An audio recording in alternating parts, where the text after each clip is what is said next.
All right, this is how you start it. This ain't the right key, but it'll work. You have to kind of wiggle it sometimes, turn it on.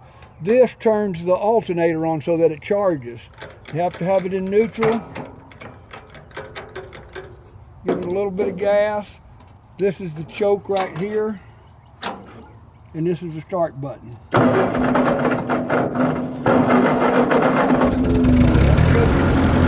choke it too much. Just pull the choke up, turn over a couple times, and then turn the choke off.